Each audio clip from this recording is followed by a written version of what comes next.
A part, there are 12 seats, 16 seats and 20 seats in first 3 rows of an auditorium. Also, this pattern has continued for 18 rows. First question, write the general term of the above pattern in terms of n. First of all, we will write the pattern again. In the first row, 12 seats, then 16, then 20. This is the pattern.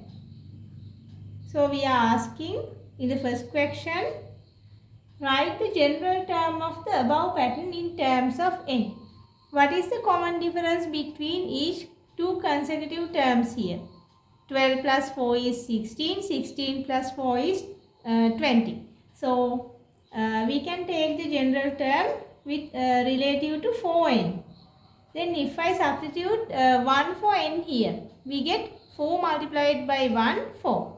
To get the first term, we have to add 8. Then the general term can be taken as 4n plus 8. 4n plus 8 is the general term. If you substitute 2, 4 times 2 is 8. 8 plus 2 is 16. We get the second term. Likewise, we can obtain any term of this pattern by using this general term. Then second question, how many seats are there in the 8th row? 8th row, T8. For that we have to substitute 8 for n here. 4 multiplied by 8 plus 8. Then what is the value? 4 into 8 is 32. 32 plus 8 is 40. In the 8th row, we have 40 seats. Then question number 3.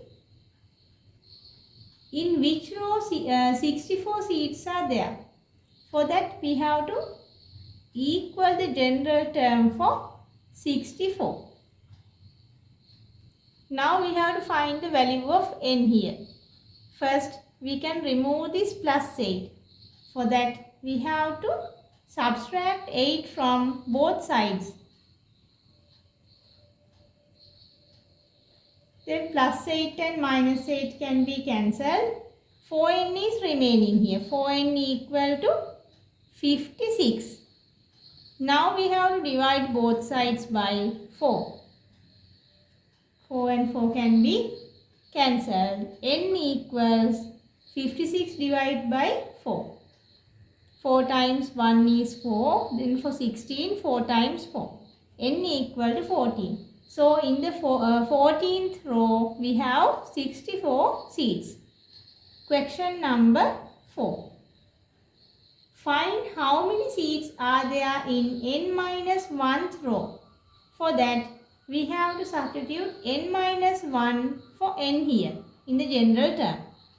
4 times n minus 1 plus 8. Now we have to remove the bracket and simplify this expression. 4 multiplied by n, 4n. Then minus 4 multiplied by 4 is 4 plus 8. Now this minus 4 and plus 8 can be simplified. We get plus 4 here. So 4n plus 4 is the expression, new expression for the number of seats in the n minus 1th row. B part, show that the general term of the given progression is 5 times 12 minus n. The progression we are given is this one, 55, then 50, 45, 40. A decreasing sequence. To find the common difference, what can we do? 50 minus 55. Subtracting the first term from the second term, we can obtain the common difference. 50 minus 55, that is equal to minus 5. If you take any two consecutive terms, you can obtain this minus 4 as the common difference. So, we can write the general term in relative with 5n minus 5 minus 5n. Then if you substitute 1 for n here, we get minus 5 multiplied by 1 is minus 5. Minus 5.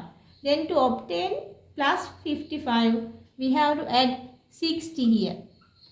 Then in the general term also, we have to add 60. Minus 5n plus 60. I can take this plus 60 in front. Then I can write 60 minus 5n. Then I am taking 5 as the common factor here. 5 times, then 60 divided by 5 is 12. Minus n. This is the answer. This is the answer we obtain here. So, that is a general term of this given progression.